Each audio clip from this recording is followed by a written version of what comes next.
Saudações a todos, meu nome é Victor Luneta, estou aqui para mais um programa ADESG em Foco, da Associação dos Diplomados da Escola Superior de Guerra, que hoje tem a honra de receber o General Rui Matsuda. General, muito obrigado por sua participação. Eu é que agradeço e antes de estar aqui como convidado, eu gostaria de dizer que também é uma honra, tendo em vista que eu sou um dos diplomados da Escola Superior de Guerra de 1993, qual eu tive a oportunidade de fazer lá em João Pessoa, na Paraíba, naquela época, e foi uma grande escola para mim e é uma coisa que a gente tem que incentivar ao máximo e poder fazer com que isso permeie a sociedade brasileira. Então, é uma grande honra estar aqui com vocês aí. A honra é toda nossa. Vou fazer aqui uma leitura abreviada do currículo do nosso general. Rui Matsuda, natural de São Paulo, é analista de geopolítica da iniciativa DEX, um think tank criado para a defesa dos ideais conservadores. Formado pela Academia Militar das Agulhas Negras, pós-graduado em Gestão Internacional pela Universidade Federal do Rio de Janeiro, doutorado em Operações e Estratégia Militar pela Escola de Comando Estado-Maior do Exército, e, como experiências relevantes, foi observador militar da Organização das Nações Unidas na Guatemala, chefe da Comissão do Exército Brasileiro nos Estados Unidos, adjunto do Adido Militar para os Estados Unidos e Canadá e aluno da Escola de Comando de Estado-Maior no Uruguai. Foi analista do Centro de Estudos Estratégicos da Escola de Comando e Estado-Maior do Exército, e sua última comissão como oficial da ativa foi de comandante militar do Planalto, responsável perante o comandante do Exército pelos estados de Goiás, Tocantins, Triângulo Mineiro e Distrito Federal. Senhor General, muito obrigado pela sua participação. O tema do dia é a iniciativa DEX. O senhor poderia falar um pouco sobre a sua trajetória nas Forças Armadas Brasileiras e em quais áreas do conhecimento o senhor teve maior aprofundamento?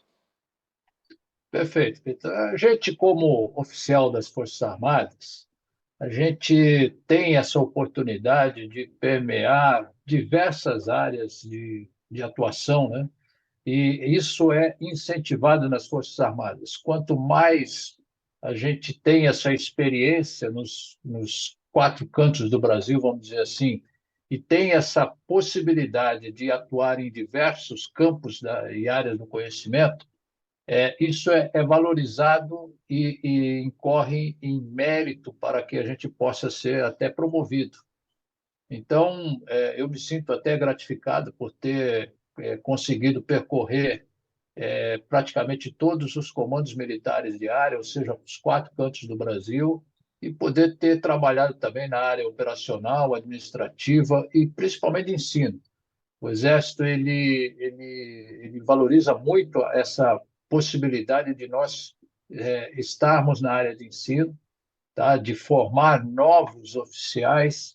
E eu tive a oportunidade, então, de ser instrutor na AMAN, na ESAO e na Escola de Comando do Estado-Maior do Exército, que são as três principais escolas que estruturam o ensino do Exército.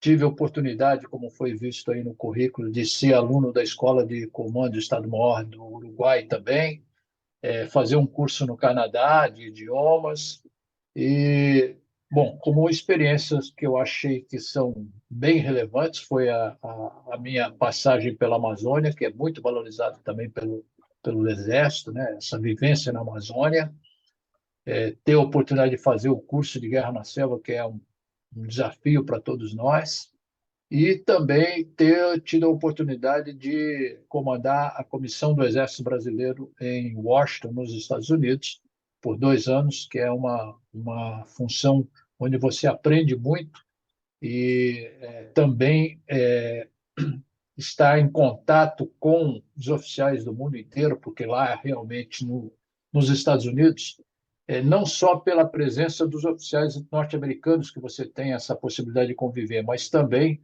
porque lá é onde estão os oficiais praticamente do mundo inteiro que estão convivendo lá. Então, isso daqui foi uma experiência muito grande que a gente traz para o bojo da nossa atuação. E nesse aspecto que eu estou vivendo hoje como integrante do Iniciativa DEX, que é um think tank, tá? Foi muito relevante para mim ter participado praticamente da fundação do Centro de Estudos Estratégicos do Exército.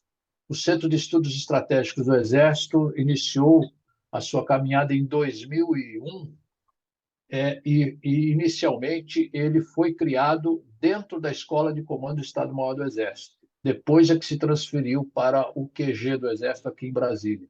Mas ele iniciou lá e eu tive a oportunidade de praticamente estar iniciando essa trilha do Centro de Estudo Estratégico. Isso tem sido válido para mim até os dias de hoje. Então, basicamente, essa experiência que eu trago, que a gente tenta, a partir de agora, utilizar em prol da sociedade. A minha carreira no Exército acabou, mas eu acho que nós estamos numa curva de maturidade que é o ápice, praticamente, em que a gente pode e deve utilizar isso em prol da sociedade. Certamente. E essa experiência compartilhada com outras nações também tem apenas a agregar, né? Se não pelo Uhum. exemplo, talvez às vezes por exemplos contrários do que não se deve fazer. Então, sempre é enriquecedor, não obstante, qual o meio, qual a forma de atuação.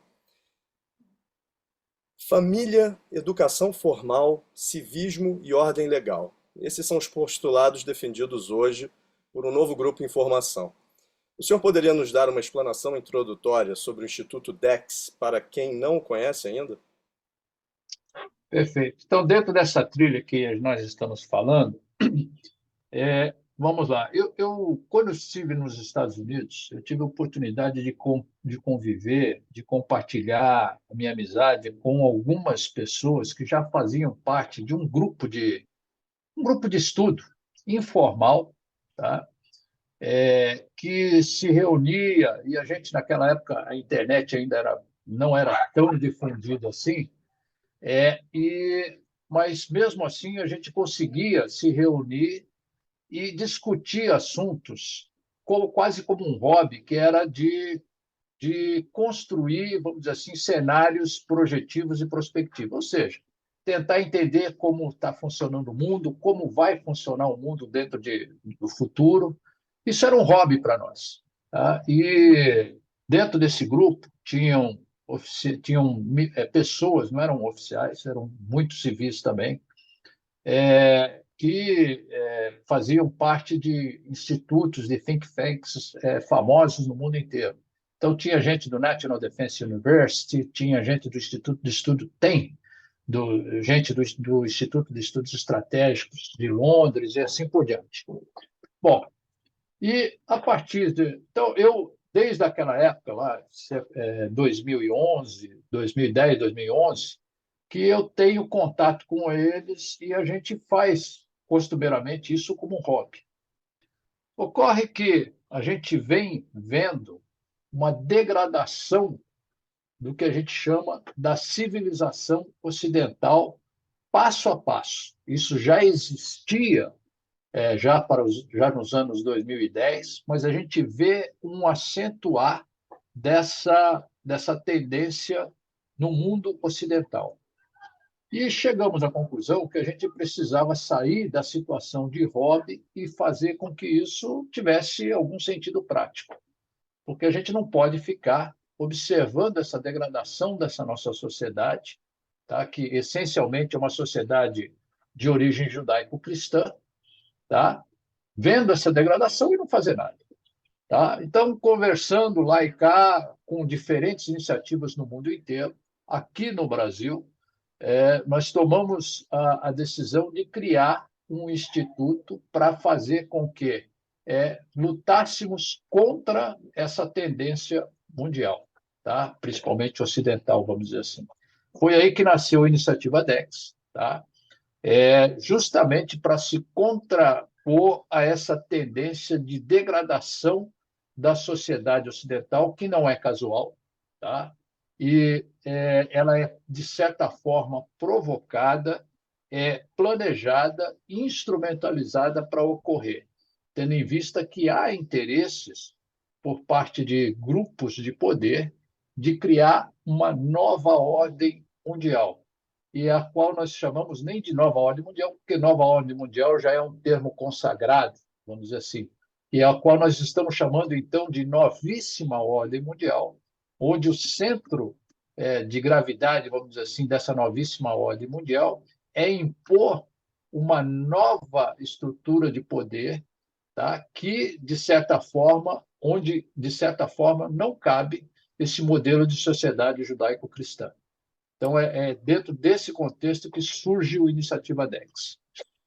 É curioso isso que o senhor tenha mencionado os valores judaico-cristãos, porque ainda que não seja o norte religioso ou confessional de toda a população, ele de fato é estruturante da sociedade, né?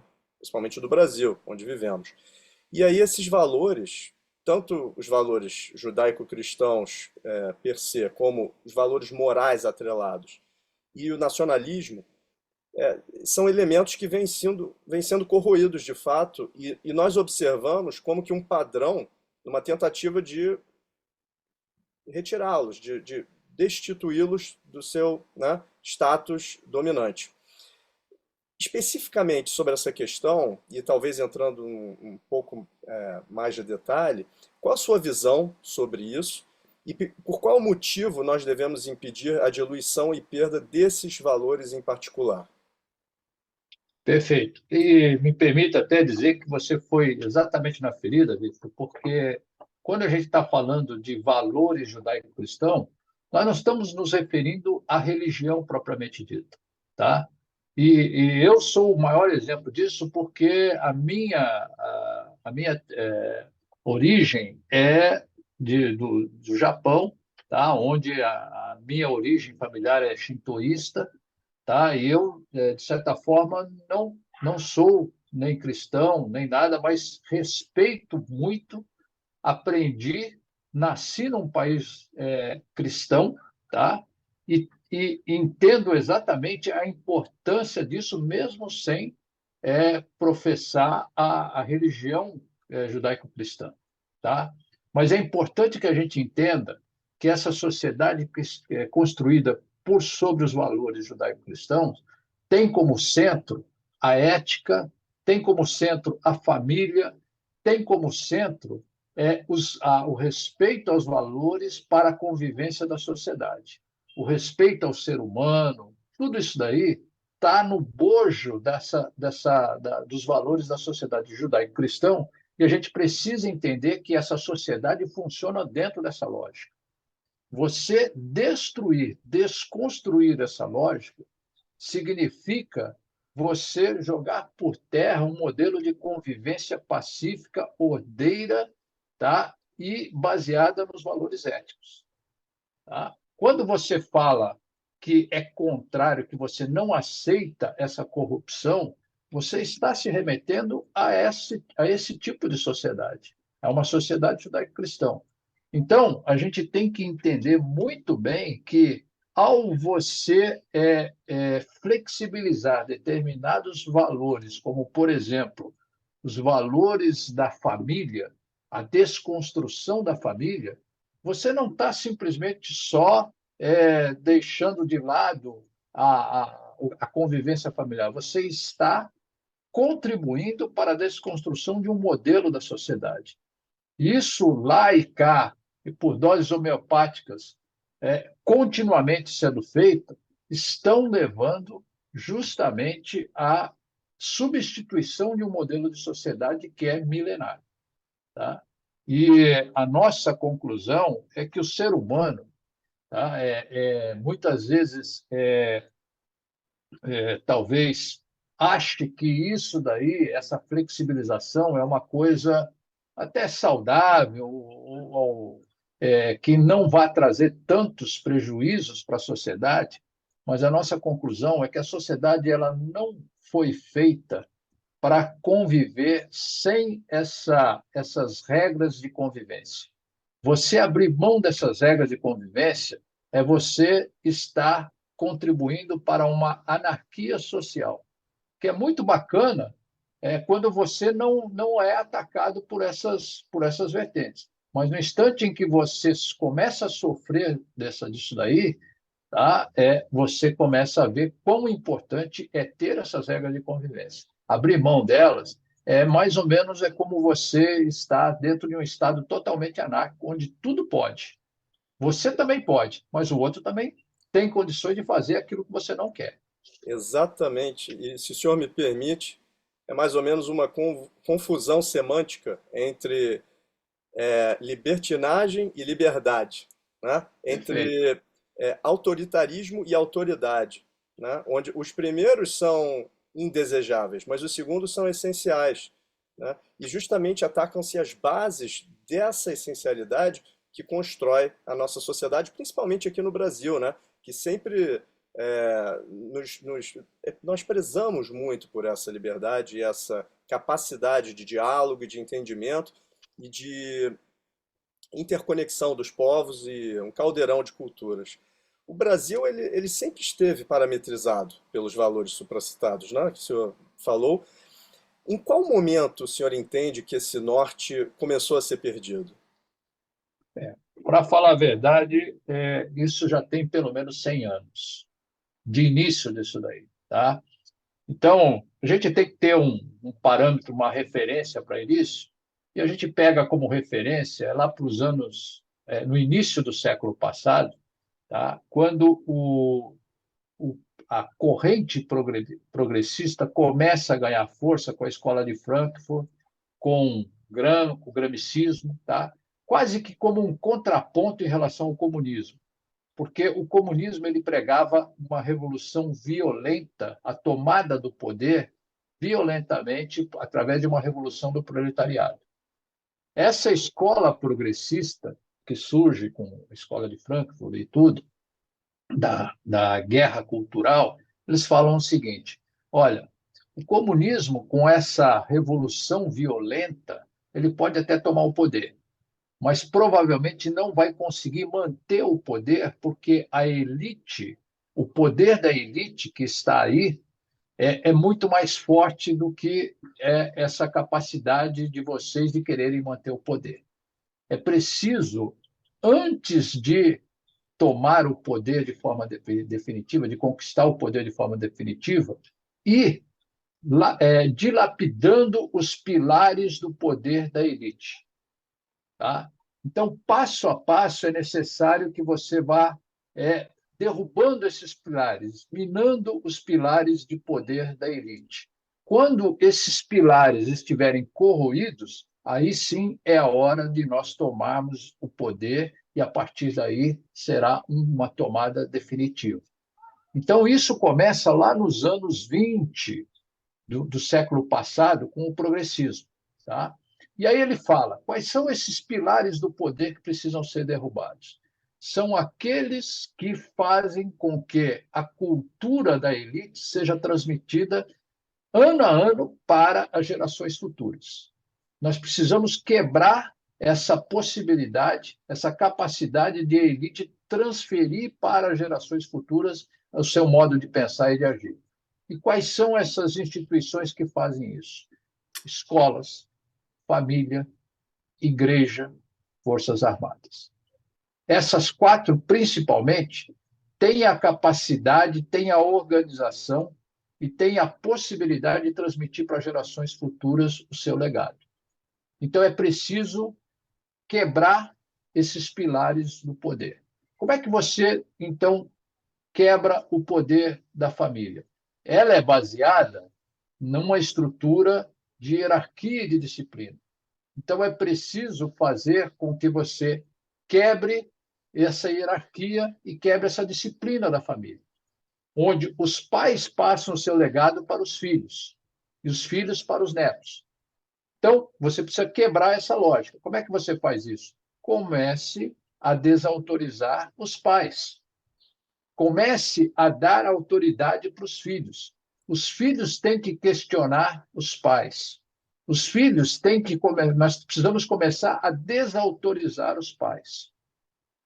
Passo a passo, lentamente, isso vai se perpetrando dentro da família e você vai quebrando a lógica da família, você vai quebrando a organização familiar.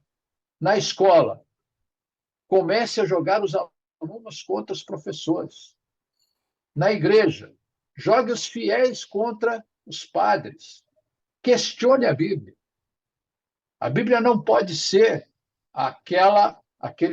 o balizar do conhecimento que pode ser transferido para as gerações futuras. E assim por diante. Isso, então, tem 100 anos. Começou lá pelos anos 20 do século passado. E ele falava, não podemos ter pressa. Pode demorar 10, 20, 50, 100 anos. Quando os pilares do poder estiverem corroídos o suficiente, aí sim é a hora de nós tomarmos o poder. Tá? Eu diria que, nesse aspecto, em termos de Brasil, essa decisão foi tomada com a Constituição de 88. Muito bem observado e muito bem explanado, né, para todo o espectador entender que é um processo lento, pragmático e paulatino, né? Ele se sucede em diferentes ações que vão se avolumando. E nós observamos, não apenas no Brasil, não é, general? Nós vemos também na Perfeito. Europa. Temos visto legislações e outros diplomas regulamentares que estão visando reduzir ou relativizar o poder pátrio, né, dos pais sobre seus filhos, de modo que como é que isso pode ser visto como algo positivo, né? A partir do momento em que as prioridades vão se invertendo e deixam-se de olhar as necessidades essenciais da família e o melhor interesse dos filhos, por uma relação que existe entre eles, que eminentemente é uma relação afetuosa e é uma relação de interdependência, e chegando a questão da vontade, da autonomia, da pretensa autonomia que os jovens teriam, né? Que de fato ainda não dominam. Então, isso se mostra em todos esses meios, e esses que o senhor mencionou também, a questão da escola e todas as outras instituições. Mas todos girando em torno dessa mesma questão, dessa falácia do que é apresentado como algo positivo, mas que de fato corrói algo muito mais fundamental. Na sua visão, qual seria o maior desafio para o Brasil, então, no século XXI? Bom, primeiro nós temos que ir passo a passo. Tá? O primeiro aspecto aí é você jogar luz para a sociedade. Ou seja, a sociedade precisa saber o que está acontecendo. Eu resumi aqui, falando só do progressismo, que tem 100 anos de atuação. Mas aos progressistas que começaram lá na década de 20, se juntaram os globalistas, que eu caracterizo aí como a atuação, o início da atuação mais consistente dele após a Segunda Guerra Mundial, e, na virada do século, uma outra vertente de poder que surgiu e se junta a essas duas, progressismo e globalista, que é a guerra híbrida. Tá? A guerra híbrida, ela metodiza, ela cria um método de atuação, tá? Até dentro de uma lógica militar, pega essas duas vertentes que já existiam, que é do globalista e do progressista, e joga isso dentro de uma lógica de estratégia militar. Isso é a guerra híbrida. Tá? A guerra híbrida ela vem para fazer com que exista uma submissão dos países que eles querem, tá? Sem a utilização das Forças Armadas. Como eu fazer com que os países sejam submissos à minha vontade, utilizando o mínimo possível as Forças Armadas. Forças Armadas só serão utilizadas em último caso, porque custa caro, custam vidas. Então, se eu tiver uma forma de submeter os países que eu, poderoso, quero, sem utilização das Forças Armadas e tendo outros meios, é isso que eu devo fazer. Tá?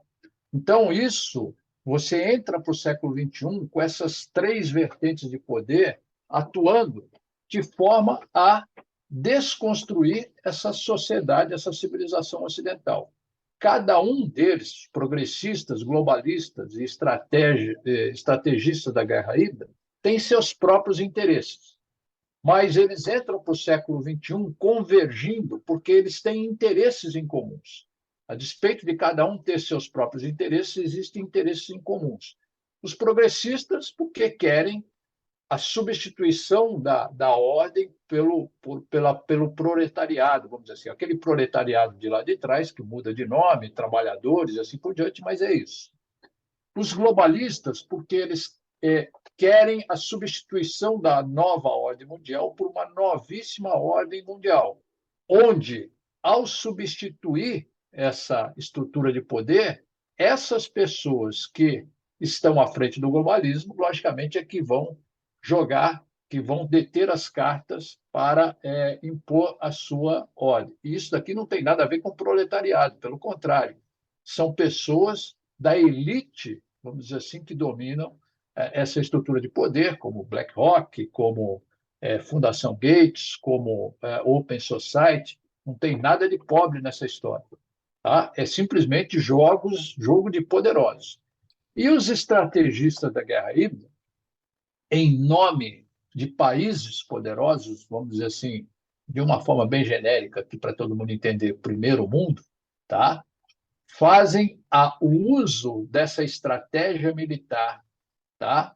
De tentar submeter os países, tá? Sem utilização das forças armadas, tá? Para fazer o que a gente está chamando de neocolonialismo.